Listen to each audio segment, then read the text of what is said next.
สบายดีพี่น้องกราบทักทายสบายดีสวัสดี FC สุขุทุกคนเด้อเนาะยินดีต้อนรับเข้าสู่ช่องน้องอันพี่น้องบ่ได้ลงคลิป 3-4 มื้อแล้วพี่น้องเอ้ยบ่มีคลิปลงเนาะมื้อนี้สิพากันไปบุญพี่น้องเอ้ยเพราะว่ามื้อนี้บุญบ้านน้องขนันเนาะเป็นบุญสุดท้ายแหละบุญสุดท้ายของอันนี้นะของฤดูกาลบุญฮะเพราะว่าบุญนี่มันเฮ็ดสุดท้ายหมู่เนาะพี่น้องบุญน้องขนันนะเฮ็ดน้ำหลังหมู่เกือบจะใช้น้องอ้น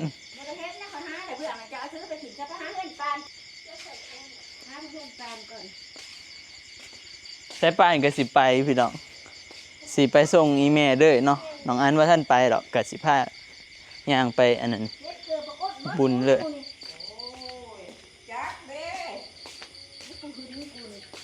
หาเกือบเท่าอดอีปานจะใส่จันหยังพวกข้างตาเห็นเกิดแนวใดผูกบักรูฟี่ไว้มันสิไปน้ำมันแดนน้ำบางอย่างนี่เจ้าของมันกระทันมาไปบ่เอาหรอกไปเอาอยู่ผูกไปพี่น้องเดี๋ยวเราเดินทางออกไปเนาะขี่รถจักรออกไปพี่น้องเดี๋ยวเอารถออกไป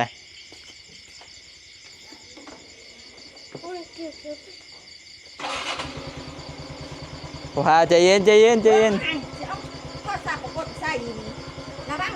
สบายดีป่ะลุงก่อนน้องนิ้วกับไปแม่กับไปวันนี้ออกไปพร้อมสายป่านเลยไปพี่น้องเดี๋ยวเขาขี่รถออกไปเนาะมันมืดมันบ่เห็นยังดอกพี่น้องตอนนี้เอาขามครัวมาเนาะแต่ป่านกับไปลุงบาน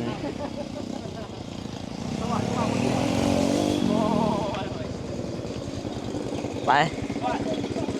ลุงบานกับปะมิ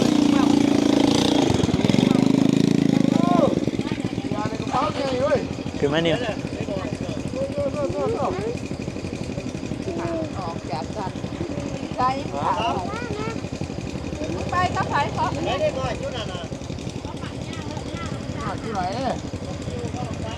ก่อนไปจับ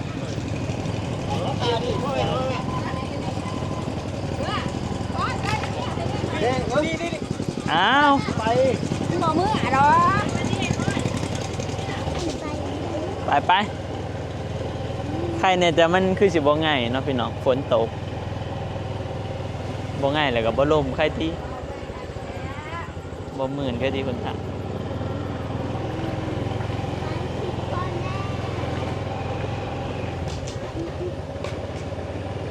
ไปให้ไปแมงไปก่อนจะบ่ง่าย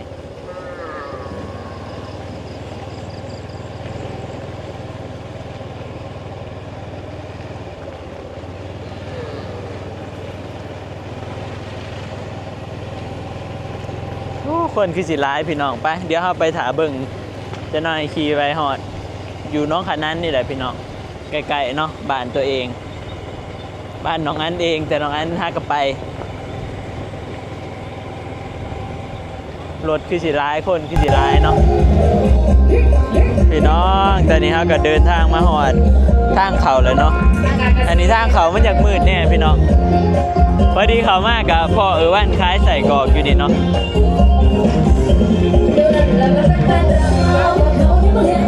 ได้ผ่านไปเลยดิเดี๋ยวจะนอนสิผ้าเขาย่างเขาไปเบิ่งในงานเนาะพี่น้องเพราะว่าทางในงานเพิ่นว่ามีอันนั้นนำมีสนามมวยนำปีนี้เป็นปีแรกเนาะที่แบบว่ามีสนามมวยให้ได้พี่น้องอยู่ในพุ่นแหละบ่จักเข้ามามีมาขายดีอยู่บ่ขายดีอยู่บ่มาแต่เช้าหัวเจ้าฮะมาตั้งแต่โอ้มาตอนเพลเนาะ10 โมง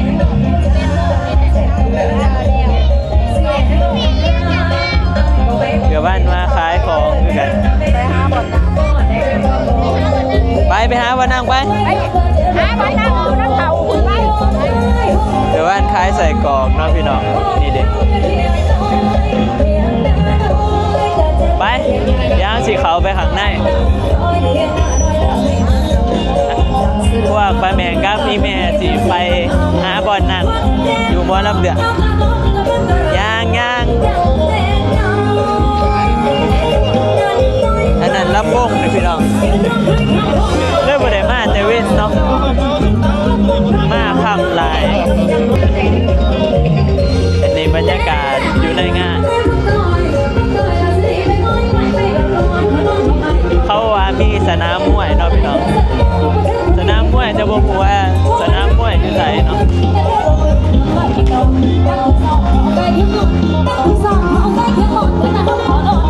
อาจจะอยู่ข้างในพี่น้องตอนนี้เขามาเจออันเบ้าน้อมสวัสดีพี่น้องเบ้าน้อมกับมาคือกันเนาะบ่ได้ส่วนบ่ได้มาน้ำไผ่บ่มา2 คนอยู่บ่2 คนแต่นัดมือไว้มูสิมาได้บัดซ้อนนำ โอ้ย่าสิพาย่างไปเบิ่งอันลำเดืองเนาะพี่น้องบรรยากาศในงานก็ประมาณนี้ล่ะ มาส่งมวยจะมู ไปที่ไปส่งมวยไป โอ้บ่บ้านยังใช่ ไปเดี๋ยวหาสิย่างไปเบิ่งลำเดืองก่อนจ้ะ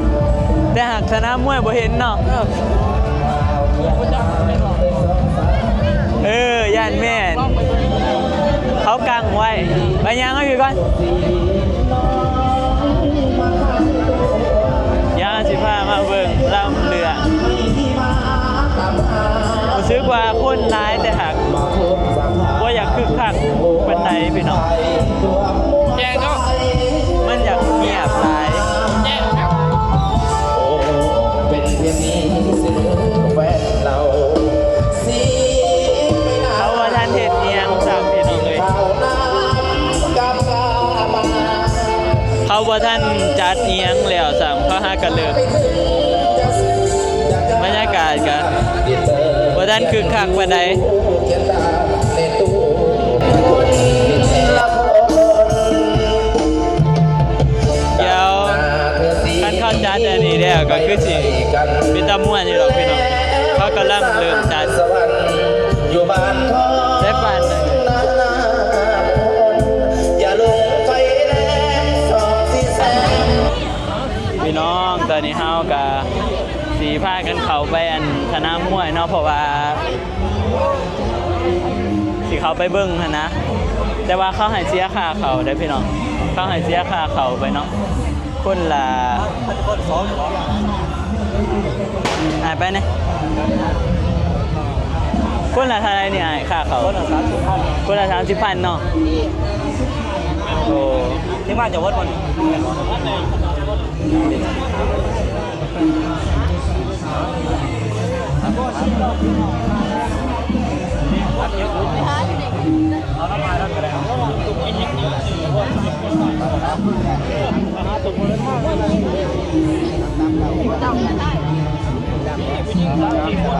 เอาทิปเด้อ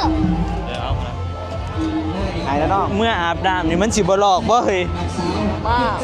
มาหาครูนี่เขาลดให้3 คน เขาลดให้เท่าไหร่ 90,000เขาว่าอ๋อไปเลย โอ้เขาเอาคนละ30โอ้พี่น้อง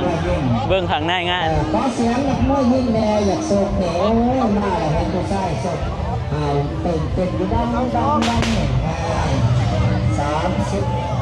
30 โอ้เขาสิขึ้นโซกเลยเนาะ 14เนาะขอเชิญโอ้วันนะคะพี่น้องบานคนร้ายค่ะ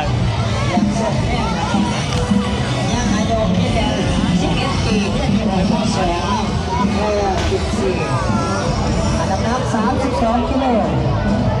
อาจจะเป็นตุ้มตามในนั้นนึงหรือว่าเบบี้เนาะเบบี้นะเล็กหน่อยเวลา บ่แน่ใจเนาะว่าเขาจะสิขึ้นโซกเลย อันไหนตะคุบา52ต่อ50 กิโลได้แน่50 น้องตอนนี้เขาจะกำลังสีโซกกันแล้วเนาะ 2 กิโล2 กิโลนี่ก็ประมาณ4 ปอนด์ เนาะ4 คนมุมแดงหันบ้านนาคามเนาะพี่น้อง เนาะ เป็นบ้านเฮาเองเนาะน้องแอนกับบ้านนาคามแต่มุมน้ำเงินนะบ่แน่ใจเนาะว่าเป็นบ้านเนี่ย ไปเรียกหรือว่าเรียกลงเวที โอ้ เสียงมั่งอุบลพี่เนี่ยพี่เรียกครับพี่เรียกครับลงจากเวทีหน่อยครับถ้าเกิดว่ายอดเพื่อนข้าถ้าเป็นไปได้ อย่ายุ่งอย่ายุ่งอย่ายุ่งอ้า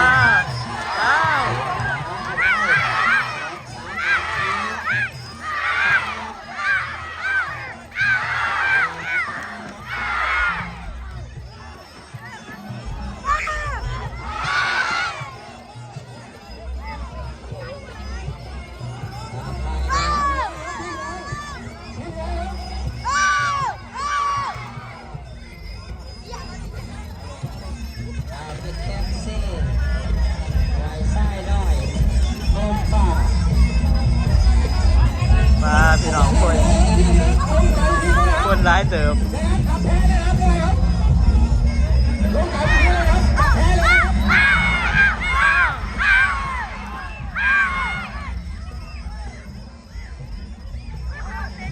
พี่เลี้ยงลูกมาแล้วพี่เลี้ยงซ้ายกรรมการเขาเดินเนาะพี่เลี้ยงลูกมาจากลูกกรรมการเดินก็ได้ถ้าว่ามันจับอยู่มัดเลยจับจีขนาดมันยากมัดเลยก็ได้ไม่ต้องลงมาถ้ามันได้ก็ต่อยเลยมันดังแนวนั้นอาจารย์อาเพชรทำถูกต้องเนาะที่ว่าเขาพวกแก่ให้คนเพื่อนที่กับแก่เลยอย่า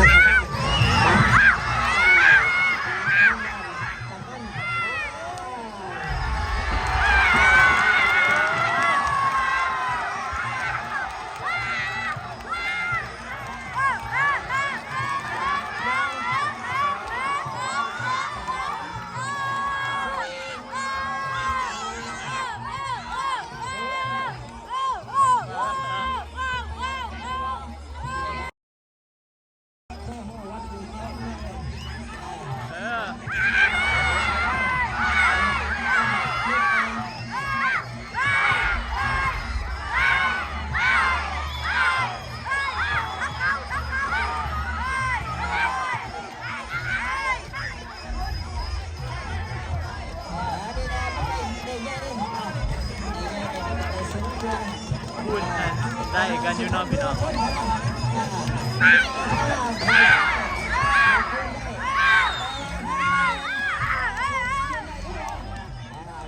ยังเป็นคำถามยังเป็นคำตอบเนาะคอยเป็นคอยไป3 นาทีมีความหมายอยากไปไหวไส้เลย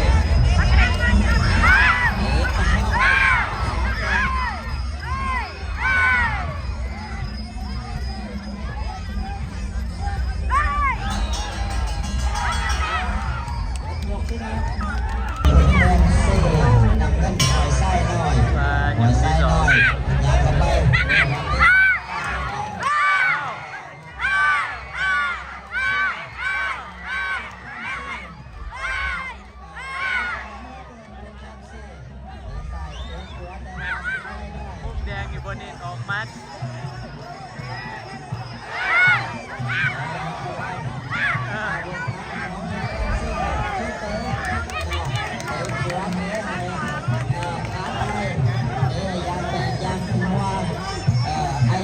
โอ้มีไลท์ตัวอีกวะเนี่ย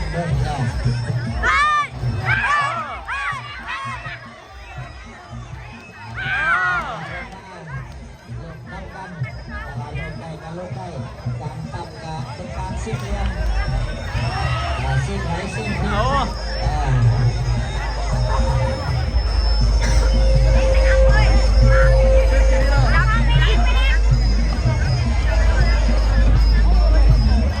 ้ เท่นั่นเว้ย เวลาไอ้ดังว่าต้องดูระวังเนาะ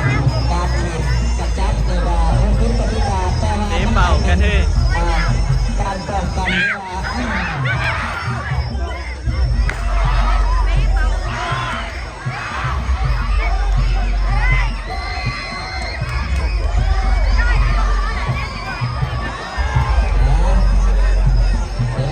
ดูได้เนี่ยสิได้บ่แค่สิ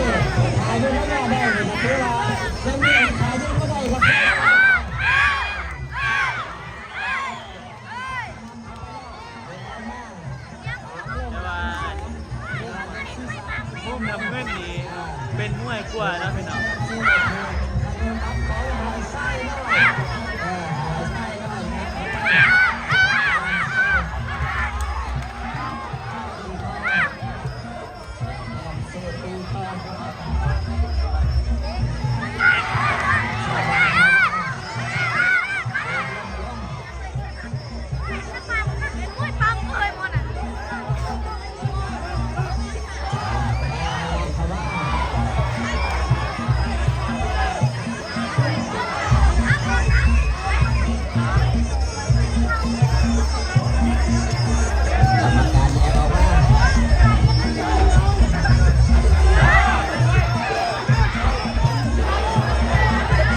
เก่าวันนี้พี่น้องเมื่อกี้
ขนาดเลยโอ้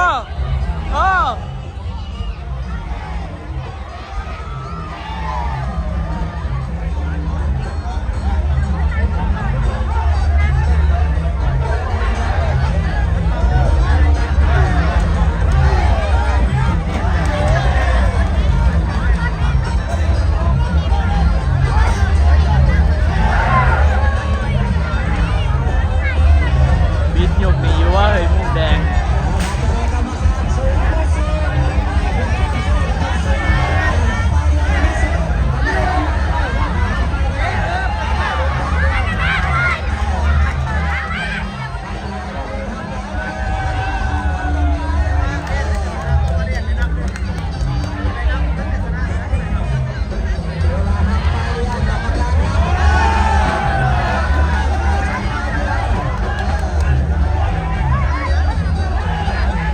ถึงนับ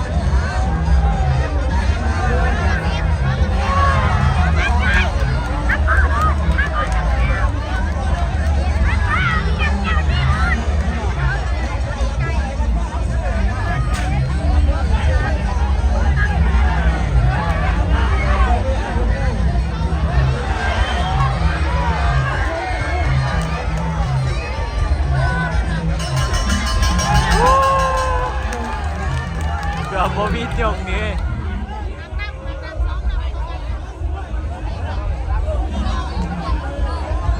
มุมนะเขาเป็นมวยกว่านะพี่น้องมุมน้ำเงินนะ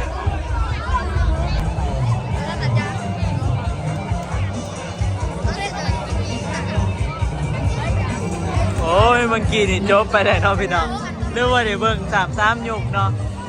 ฟังอนันสนะฟังน้ำเงินเพราะเป็นฟังแดงฟังน้ำเงินชนะ